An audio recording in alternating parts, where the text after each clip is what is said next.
Okay, ಈ ಬಗ್ಗೆ ಮಾತನಾಡೋದಕ್ಕೆ ಕಾಶಿನಾಥ್ ಅವರು, ರೇಣುಕಾ ಸ್ವಾಮಿ ಅವರ ತಂದೆ ನನ್ನ ಜೊತೆ ನೇರ ಸಂಪರ್ಕದಲ್ಲಿದ್ದಾರೆ. ಸರ್ ನಮಸ್ಕಾರ. ಸರ್ ನಮಸ್ಕಾರ ಸರ್. ಬೆಳಗ್ಗೆಯಿಂದ ಎರಡು ಫೋಟೋಗಳನ್ನು, ನಿಮ್ಮ ಮಗನ ಫೋಟೋಗಳನ್ನು ನಮ್ಮ ಟಿ ವಿ ಸ್ಕ್ರೀನ್ ಮೇಲೆ ತಾವು ನೋಡಿದ್ದೀರಾ ಅಂತ ನಾನು ಅನ್ಕೋತೀನಿ. ಇಲ್ಲ ಸರ್, ನಾವು ಟಿ ವಿ ಹಾಕಕ್ಕೆ ಹೋಗಿಲ್ಲ ಸರ್, ನೋಡಿಲ್ಲ. Sorry sir. I am very sorry. ನಾನು ನಿಮಗೆ ವಿವರವನ್ನು ಹೇಳಿಬಿಡ್ತೀನಿ. ನಿಮ್ಮ ಮಗನ ಕೊನೆಯ ಕ್ಷಣದ ಎರಡು ಫೋಟೋಗಳು, ಪ್ರಾಣ ಭಿಕ್ಷೆ ಬೇಡ್ತಾ ಇರತಕ್ಕಂಥ ಫೋಟೋ ಒಂದು, ನಿತ್ರಾಣನಾಗಿ ಮಲಗಿರ್ತಕ್ಕಂಥ ಫೋಟೋ ಒಂದು. ಇದು ಪೊಲೀಸ್ FIR ನಲ್ಲೇ ಉಲ್ಲೇಖವಾಗಿರೋ ಫೋಟೋಗಳು, ರಿಟ್ರೀವ್ ಮಾಡ್ಕೊಂಡಿರೋ ಫೋಟೋಗಳು. ಎಂಥ ರಾಕ್ಷಸರ ಕೈಯಲ್ಲಿ ಸಿಕ್ಕಾಕೊಂಡು ರೇಣುಕಾಸ್ವಾಮಿ ನರಳಿ ಸತ್ತಿದ್ದಾರೆ ಅಂತಕ್ಕಂಥದಕ್ಕೆ ಸಾಕ್ಷಿ ಇದು. ಐ ಆಮ್ ವೆರಿ ಸಾರಿ, ಇದನ್ನು ಎಕ್ಸ್ಪ್ಲೈನ್ ಮಾಡಬೇಕಾಗಿ ಬಂತು. ಏನು ಹೇಳ್ತೀರಾ ಇದ್ರ ಬಗ್ಗೆ? ಸರ್, ತಾವೇ ಮಾಧ್ಯಮದರೆ ತೋರಿಸ್ತಾ ಇದ್ದಾರೆ, ನೋಡ್ತಾ ಇದ್ದಾರೆ. ನನಗೂ ಕೂಡ ಈಗ ಜೀವಂತ ನಾವು ಹೆಣ ಆಗ್ಬಿಟ್ಟಿದ್ದೀವಿ. ನಾವು ನೋಡಿ ಕೇಳಿ ನಾವು ಏನು ಕಾಮೆಂಟ್ ಮಾಡ್ಬೇಕನ್ನೋದು ಅರ್ಥ ಆಗ್ತಾ ಇಲ್ಲ. ಅವರ ಮನುಷ್ಯತ್ವ, ಅಷ್ಟು ಜನರು ಇದ್ರಲ್ಲಿ ಒಬ್ಬರಿಗೂ ಮಾನವೀಯತೆ ಇರಲಿಲ್ವಾ, ಮನುಷ್ಯತ್ವ ಇರಲಿಲ್ವಾ? ಅಷ್ಟು ಕಿರ್ಚಾಡಿದ್ರು, ಕೂಗಾಡಿದ್ರು, ಮಾನವೀಯತೆ ಅವ್ರಿಗೆ ಕಳ್ಳು ಚುರುಕಂದಿಲ್ಲ. ಎಂಥ ಎಷ್ಟು ರಾಕ್ಷಸ ಮನೋಭಾವ ಇರ್ಬೋದು ಅವರಲ್ಲಿ. ಭಾಳ ವಿಚಿತ್ರ ಅನಿಸುತ್ತೆ. ಇಂಥ ಘಟನೆ ಇಡೀ ಪ್ರಪಂಚದಲ್ಲೇ ನಡೆದಿಲ್ಲ ಅನಿಸುತ್ತೆ ನನಗಂತೂ ಕಳ್ಳು ಕಿತ್ತು ಬರ್ತಾಯಿದೆ ಸರ್, ಬರ್ತಾಯಿದೆ. ಅವರು ಏನು ಅದು ಎಷ್ಟು ಅವ್ರಿಗೆ ಯಾವ ರೀತಿ ಅವ್ರು ಬೆಳೆದಿರ್ಬೋದು, ಎಂಥ ರೀತಿ ಬೆಳೆದಿರ್ಬೋದು ಅನಿಸುತ್ತೆ. ಹೆಂಗೆ ಅವರು ವರ್ತನೆ ಮಾಡಿದ್ದಾರೆ, ಎಷ್ಟು ಕೆಟ್ಟದಾಗಿ ವರ್ತನೆ ಮಾಡಿದಾರಲ್ಲ, ಏನು ಹೇಳೋಣ ನಾನು. ನನಗಂತೂ ತಡ್ಕೊಳಕ್ಕೆ ಆಗ್ತಾಯಿಲ್ಲ ಸರ್. ನಮಗೆ ಮನೋವೇದನೆಯಿಂದ ನಮಗೆ ಆರೋಗ್ಯ ಕೆಡ್ತಾ ಇದೆ. ಹಿಂಗಾಗಿ ಫ್ಯಾಮಿಲಿಯೆಲ್ಲ ಅಪ್ಸೆಟ್ ಆಗಿದೆ. ನಮಗೆ ನಮ್ಮ ಸೊಸೆ ಬಗ್ಗೆ ಚಿಂತೆ ನನಗೆ. ಅದರಲ್ಲಿ ಇಂಥದ್ದೆಲ್ಲ ಆಗದೇ ಇದೆ.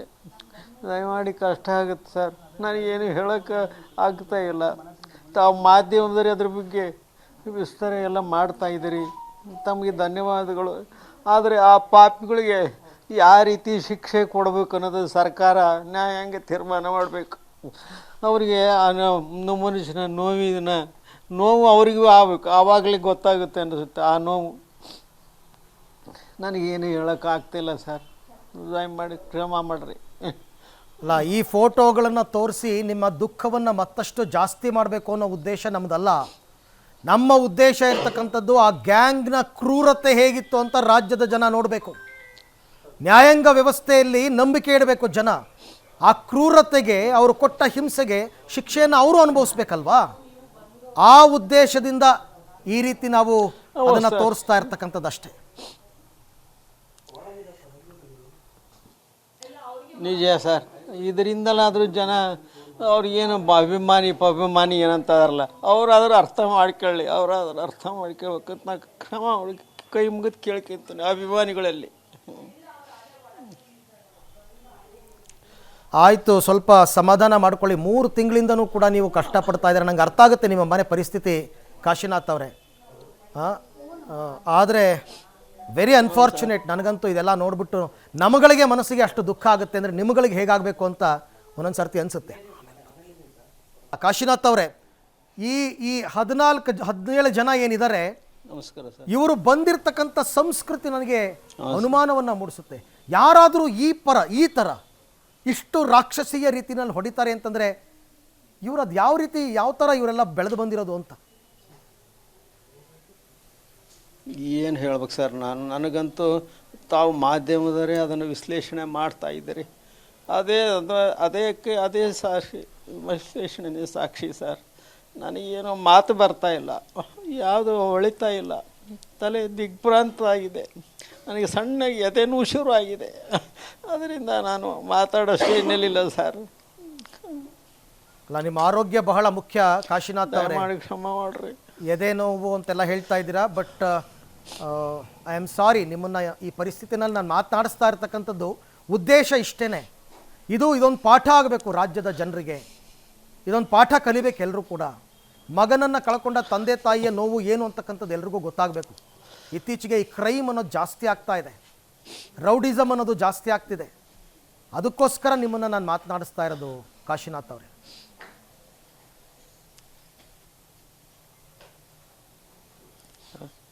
ಸರಿ ಸರ್, ಸರಿ, ತಮ್ಗೆ ಅರ್ಥ ಆಗುತ್ತೆ ಸರ್. ನೀವೇ ನಮ್ಗಿಂತ ಚೆನ್ನಾಗಿ ನೀವೇ ವಿಶ್ಲೇಷಣೆ ಮಾಡ್ತೀರ. ನಮಗೇನು ಹೊಳಿತಾ ಇಲ್ಲ.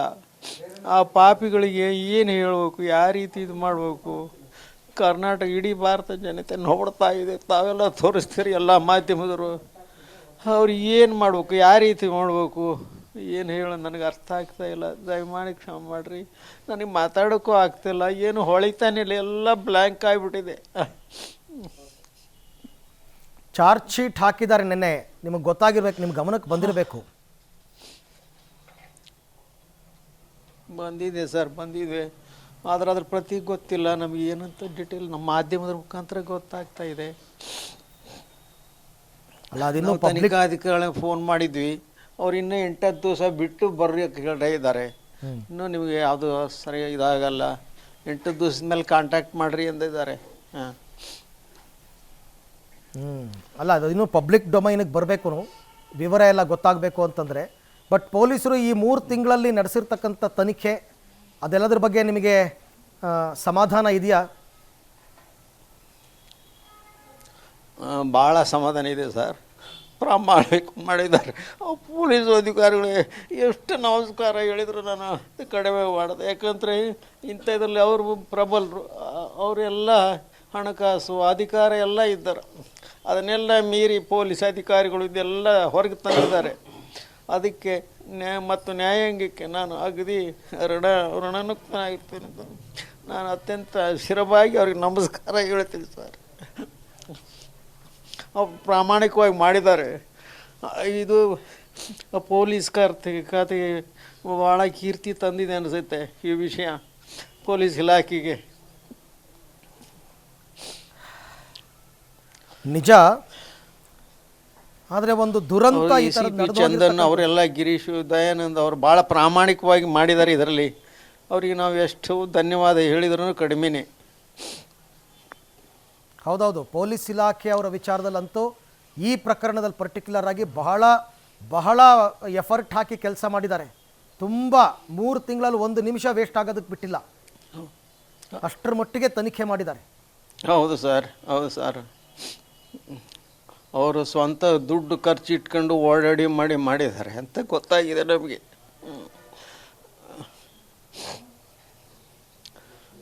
ಪೊಲೀಸ್ ಇಲಾಖೆಗೆ ನಾನು ಎಷ್ಟು ನಮಸ್ಕಾರ ಹೇಳಿದರೂ ಕಡಿಮೆನೆ. ನೋಡಿ, ರೇಣುಕಾ ಸ್ವಾಮಿ ಸಾವಿಗೆ ನ್ಯಾಯ ಸಿಗಬೇಕು ಅಂತಂದರೆ ಅದಕ್ಕೆ ಸಂಬಂಧಪಟ್ಟವ್ರು ಯಾರ್ಯಾರಿದ್ದಾರೆ ಅವರಿಗೆಲ್ಲ ಕಠಿಣ ಶಿಕ್ಷೆ ಆಗಬೇಕು. ಶಿಕ್ಷೆ ಆಗುತ್ತೆ, ಆ ನಂಬಿಕೆ ಕಾನೂನು ವ್ಯವಸ್ಥೆನಲ್ಲಿ ನಮಗೆಲ್ರಿಗೂ ಆಗಲೇಬೇಕು ಸರ್. ಆಗುತ್ತೆ. ಇಷ್ಟೆಲ್ಲ ನೋಡಿದ ಮೇಲೆ ಎಲ್ಲ ಹಾಗೆ ಆಗುತ್ತೆ ಅಂತ ನಮಗೆ ಆ ನಂಬಿಕೆ ಇದೆ. ಸರ್ಕಾರ ಕೂಡ ಸಹಕಾರ ಮಾಡಿದೆ. ನ್ಯಾಯಾಂಗಕ್ಕೆ ಇಷ್ಟೆಲ್ಲ ದಾಖಲೆಗಳು ಒದಗಿಸಿದಾಗ ಅವರು ಎಂದು ತಪ್ಪಿಸೋಣಕ್ಕೆ ಸಾಧ್ಯ ಇಲ್ಲ ಅಂತ ನನಗೆ ಅನಿಸುತ್ತೆ. ಆಗಬೇಕು ಅಂತಲೇ ಇಷ್ಟೆಲ್ಲ ಪ್ರಯತ್ನಗಳು ಪಟ್ಟಿರೋದು. ಆದರೆ ಅವ್ರಿಗೆ ಶಿಕ್ಷೆ ಆಯಿತು ಅಂತ ಸಮಾಧಾನ ಮಾಧ್ಯಮದವರು ಕೂಡ ಇದಕ್ಕೆಲ್ಲ ಭಾಳಷ್ಟು ಸಹಕಾರ ಕೊಟ್ಟಿದ್ದಾರೆ. ಶಿಕ್ಷೆ ಆಗುತ್ತೆ, ಅದು ಇಲ್ಲ ಅಂತ ಹೇಳ್ತಿಲ್ಲ. ಶಿಕ್ಷೆ ಆಯಿತು ಅನ್ನೋದಕ್ಕಿಂತ ಹೆಚ್ಚಾಗಿ ಆ ಮಗನನ್ನು ಕಳ್ಕೊಂಡ ನೋವನ್ನು ತುಂಬಿಕೊಡೋಕೆ ಯಾರ ಕೈಲೂ ಆಗಲ್ಲ. ಮಗನೇನೋ ಕಳ್ಕೊಂಬಿಟ್ಟಿವಿ ಸರ್. ಆದರೆ ಸೊಸೆ ಬಗ್ಗೆ ನನಗೆ ಚಿಂತೆ ಸರ್. ಅವಳು ಸಣ್ಣಳಿದ್ದಾಳೆ, ಅವಳ ಭವಿಷ್ಯ ಏನು, ನನಗೇನಾರ ಆದರೆ ನನ್ನ ಮನೆ ಮಗಳು ಹಳೆ ಅಂದ್ರೆ ಅವ್ರು ನೋಡೋದು ಹೆಂಗೆ ಏನದು ಮುಂದಿನ ಭವಿಷ್ಯದ ಚಿಂತೆ ಆಗಿದೆ ನಮಗೆ. ನಮಗೆ ಯಾರು ರಕ್ಷಣೆ ಕೊಡ್ತಾರೆ, ಏನು ಮಾಡ್ತಾರೆ ಅನ್ನೋದನ್ನೇ ನಮಗೆ ಭಾಳ ಮನಸ್ಸಿನಲ್ಲಿ ದುಮಾನ ಇದೆ. ಅಂದರೆ ಆ ಥರ ಎಲ್ಲ ರಕ್ಷಣೆ ಕೊಡ್ತಕ್ಕಂಥದ್ದು ಪೊಲೀಸರೇ. ಅದ್ರ ಬಗ್ಗೆ ಎಲ್ಲ ಏನು ಭಯ ಪಟ್ಕೋಬೇಡಿ.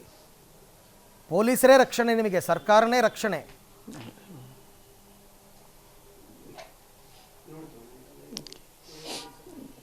ನಾವು ಆ ನಂಬಿಕೆಯಲ್ಲಿ ಇದ್ದೀವಿ ಸರ್. ಅಂದರೆ ನಿಮ್ಗೇನಾದ್ರು ಭಯ ಆಗ್ತಾ ಇದೆಯಾ? ಇಲ್ಲ ಸರ್, ಭಯ ಏನಿಲ್ಲ. ಆದರೆ ಈ ನೋವು ಇದೆಲ್ಲ ನೋಡಿದರೆ ಎಲ್ಲ ಒಂದೊಂದು ಕಡೆ, ಏಕೆಂದರೆ ಈ ಜೈಲಲ್ಲಿ ಅಲ್ಲಿ ಆಗಿರೋಂಥ ಪ್ರಕರಣಗಳು ನೋಡಿದರೆ ಎಲ್ಲೆಲ್ಲೇ ಒಂದು ಕಡೆ ಇವೆಲ್ಲ ಒಂದೊಂದು ಕಡೆ ಪ್ರಾರಂಭಕ್ಕೆ ಜೋರಾಗಿದ್ದು ಆಮೇಲೆ ಕಡಿಮೆ ಆಗಿ ನಿಧಾನ ಆಗಿ ಮತ್ತೆಲ್ಲೋ ಯಾವ ಕಡೆ ಡಿವಿಯೇಷನ್ ಆಗ್ತಾವಂತ ಆತಂಕ ಇದೆ. ಇಲ್ಲ ಇಲ್ಲ, ಈ ಪ್ರಕರಣದಲ್ಲಿ ಆ ರೀತಿ ಆಗಲ್ಲ. ನಿಮ್ಮ ಆತಂಕ ಇರತಕ್ಕಂಥದ್ದು ನನಗೆ ಒಪ್ಕೋತೀನಿ, ಯಾಕೆಂದರೆ ತುಂಬ ಕೇಸ್ಗಳು ಈ ಥರ ಆಗಿದೆ. ಬಟ್ ಈ ಪರ್ಟಿಕ್ಯುಲರ್ ಕೇಸ್ನಲ್ಲಿ ಹಾಗಾಗೋದಕ್ಕೆ ಖಂಡಿತ ಯಾರೂ ಬಿಡಲ್ಲ. ತಾವು ಮಾಧ್ಯಮದ್ರೆ ಅದಕ್ಕೆ ರಕ್ಷಣೆ ಅಂತಂತ ನನಗನ್ಸುತ್ತೆ ಸರ್. ತಾವೆಲ್ಲ ಮಾಧ್ಯಮದವರು ಅಂತಲೇ ಅಲ್ಲ, ಸರ್ಕಾರ, ಪೊಲೀಸ್ ಇಲಾಖೆ, ನ್ಯಾಯಾಲಯ ಮತ್ತು ನಾವು ಕೂಡ ಜವಾಬ್ದಾರಿಯುತವಾಗಿ ಆ ಸುದ್ದಿಗಳನ್ನು ಫಾಲೋ ಅಪ್ ಮಾಡ್ತಿರೋದು. ಹಾಗಾಗಿ ನಿಮಗೆ ಎಷ್ಟು ಆಗ್ರಹ ಪಡಿಸ್ತಿರೋ ರೇಣುಕಾ ಸಾವಿಗೆ ನ್ಯಾಯ ಸಿಗಬೇಕು ಅಂತ, ನಮ್ಮ ಆಗ್ರಹನೂ ಅದೇ ಅಲ್ವಾ? ಹೌದು ಸರ್, ಮಾಧ್ಯಮದವರು ಅದೇ ಮಾಡ್ತಾ ಇದ್ದೀರಿ ಸರ್. ನ್ಯಾಯದಿಂದ ಸರ್ ಸರಿಯಾದ ಶಿಕ್ಷೆ ಆದರೆ ಮಾತ್ರ ಮಗನಿಗೆ ನಮ್ಗೆ ಆತ್ಮಕ್ಕೆ ಶಾಂತಿ ಸಿಗುತ್ತೆ ಅಂತಂದ್ರೆ ನ್ಯಾಯ ಸಿಗುತ್ತೆ.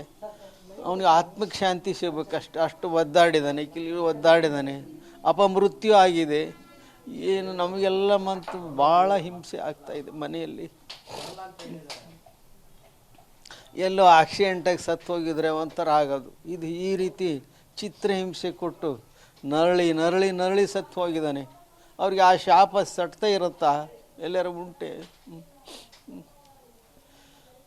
ನನಗನ್ಸುತ್ತೆ ಈ 3 ತಿಂಗಳಲ್ಲಿ ನೀವು, ನಿಮ್ಮ ಮನೆಯವರು ಮತ್ತು ರೇಣುಕಾಸ್ವಾಮಿ ಅವರ ಹೆಂಡತಿ ಯಾರು ಒಂದು ದಿನನೂ ಕಂಪ್ಲೀಟಾಗಿ ರಾತ್ರಿ ನಿದ್ದೆ ಮಾಡಿಲ್ಲ ಅಂತ.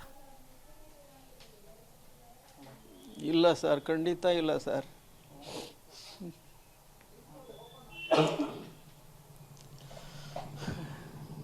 ನಿಮ್ಮ ಆರೋಗ್ಯ, ನಿಮ್ಮ ಮನೆಯವರ ಆರೋಗ್ಯ ಎಲ್ಲ ಹೇಗಿದೆ ಇವಾಗ? ಏನು ಹೇಳೋಣ ಸರ್, ಯಾವ ರೀತಿ ಹೇಳೋಣ ಆರೋಗ್ಯದ ಬಗ್ಗೆ? ಏನೋ ಮತ್ತೆ ಬದುಕಬೇಕು ಹೆಂಗೋ ಆಗಲಿ. ಮೊಮ್ಮಗಳು ಹುಟ್ಟ ಮಗನ ಸಲುವಾಗಿ, ಸೊಸೆ ಸಲುವಾಗಿ ನಾವು ಒಂಥರ ಏನೋ ಒಂದು ಜೀವನ ಹಿಡ್ಕೊಂಡಂಗಿದ್ದೀವಿ. ನಾವಂತೂ ಜೀವಂತ ಹೆಣ ಆಗಿದ್ದೀವಿ ಸರ್, ಶವ ಆಗಿದ್ದೀವಿ. ಆದರೆ ಏನು ಮಾಡೋದು, ಅನಿವಾರ್ಯವಾಗಿ ನಾವು ಇದೆಲ್ಲ ಸಹಿಸ್ಕೋಬೇಕಾಗಿದೆ. ಹೌದು, ಸಾಯೋಕ್ಕೆ ಮುನ್ನ ರೇಣುಕಾಸ್ವಾಮಿ ಅನುಭವಿಸಿದ ನೋವು, ಸತ್ತ ನಂತರ ನೀವುಗಳು ಅನುಭವಿಸ್ತಾ ಇರ್ತಕ್ಕಂಥ ಮಾನಸಿಕ ನೋವು, ಎರಡೂ ದೊಡ್ಡ ಶಿಕ್ಷಣೆ. ಹಾಗೆ ನೋಡಕ್ಕೆ ಹೋದರೆ ನಾವು ಯಾವ ರೀತಿ ಅವನಿಗೆ ತರ್ಪಣ ಕೊಡಬೇಕು, ಏನು ಮಾಡಬೇಕು ನಾವು ಅರ್ಥನೇ ಆಗ್ತಿಲ್ಲ. ಒಂದೊಂದು ಸರ್ತಿ ಈ ಶಿಕ್ಷೆ ನಮಗೆ ಯಾಕೆ ಕೊಟ್ಟ ದೇವರು ಅಂತ ಅನ್ಸಲ್ವಾ? ನಾವೇನು ತಪ್ಪು ಮಾಡಿದ್ದೀವಿ ಅಂತಂತ ಅನ್ಸಲ್ವಾ? ನಿಜವಾಗ್ಲೂ ಸರ್, ನಮಗೆ ಸರ್ ನನಗೆ ಅದೇ ಕಾಡ್ತಾ ಇದೆ ಸರ್. ನಮಗೆ ದೇವರೇ, ನಮ್ಗೆ ಆ ರೀತಿ ಏನಾರು ಬಂದಿದ್ದರೆ ಸಾಕಾಗಿತ್ತು. ಬಾಳಿ ಬದುಕು ಮನುಷ್ಯರು, ಗಂಡ ಹೆಂಡತಿಗಳು ಜೀವನ ಸಾಗಿಸ್ಬೇಕಾಯ್ತು. ನೀವು 50 ವರ್ಷ ಅಂಥದ್ರಲ್ಲಿ ಈ ಥರ ಆಗಿದೆ. ನಾವು ಹೆಂಗೆ ನಾನು ಮಾಡ್ಬೇಕನ್ನೋದು ಅರ್ಥ ಆಗ್ತಾಯಿಲ್ಲ ಸರ್. ಈಗ ಆರ್ಥಿಕವಾಗಿ ಏನಾದ್ರು ಕಷ್ಟ ಆಗ್ತಾ ಇದೆಯಾ ಜೀವನ ನಡೆಸೋದಕ್ಕೆ ಕಾಶಿನಾಥ್ ಅವರೇ? ಅಲ್ಲ, ಅಷ್ಟಕ್ಕೆ ಆ ಥರ ಏನಿಲ್ಲ ಸರ್. ನನಗೆ ಏನು ಸಾಕು, ಆದಷ್ಟು ಬರುತ್ತೆ, ಪೆನ್ಷನ್ ಬರುತ್ತೆ, ಉಣ್ಣಾಕೆ ಏನು ನಮಗೆ ತೊಂದರೆ ಇಲ್ಲ. ಆದರೆ ಮಗಳು ಸೊಸೆ ಬಗ್ಗೆ ನಮಗೆ ಚಿಂತನೆ, ಅವಳ ಬಗ್ಗೆ, ಭವಿಷ್ಯದ ಬಗ್ಗೆ ಇದೇ ಚಿಂತೆ ಇದೆ ಸರ್.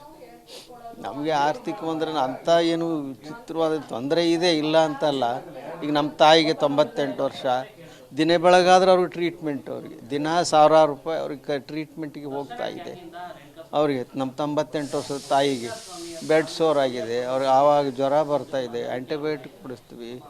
ಅವ್ರದ್ದೇ ನಮಗೆ ಮ್ಯಾನೇಜ್ ಮಾಡೋದು. ಅವ್ರು ನೋಡ್ಕೊಂತಿದ್ದ, ಅವನು ಹೆಂಗೋ ಮ್ಯಾನೇಜ್ ಮಾಡ್ತಿದ್ದ, ಎಲ್ಲೋ ಏನೋ ಯಾರನ್ನೋ ಕರ್ಕೊಂಬರ್ತಿದ್ದ, ಮಾಡಿಸ್ತಿದ್ದ. ಈಗ ಅದು ನಮಗೆ ಭಾಳ ತೊಂದರೆ ಆಗಿರೋದು, ಅದು ಸಮಸ್ಯೆ ಆಗ್ಬಿಟ್ಟಿದೆ. ಯಾರನ್ನೋ ಕರ್ಕೊಂಬರ್ತಿದ್ದ, ಯಾರನ್ನೋ ರಿಕ್ವೆಸ್ಟ್ ಮಾಡ್ತಿದ್ದ, ಎಲ್ಲೋ ಮೆಡಿಸಿನ್ಸ್ ತರ್ತಿದ್ದ, ಏನೋ ಮಾಡ್ತಿದ್ದ ಅವ್ರ ಅಜ್ಜಿಗೆ. ಈ ನಡುವೆ ಇದೆಲ್ಲ ಆಗಿಬಿಟ್ಟು ನಮಗೆ ನಮ್ಮ ತಾಯರನ್ನು ನೋಡ್ಕೊಳ್ಳೋಂಥ ಪರಿಸ್ಥಿತಿ ನಮಗೆ ಕಷ್ಟ ಆಗಿಬಿಟ್ಟಿದೆ. ಅಂದರೆ ನಿಮ್ಮ ಕುಟುಂಬಕ್ಕೆ ಒಂದು ರೀತಿ ನೋಡ್ಕೊಳಕ್ಕೆ ಒಬ್ಬರನ್ನ ಇಟ್ಕೊಂಡಿವಿ. ಅಲ್ಲ, ಇಡೀ ನಿಮ್ಮ ಕುಟುಂಬಕ್ಕೆ ಒಂಥರ ಆಧಾರ ಸ್ತಂಭವಾಗಿದ್ದು ರೇಣುಕಾಸ್ವಾಮಿ ಅಂತ ನೀವು ಹೇಳೋದು? ಹೌದು ಸರ್, ಹೌದು ಸರ್. ಅವನು ಏನೇನೋ ಮಾಡ್ತಿದ್ದ.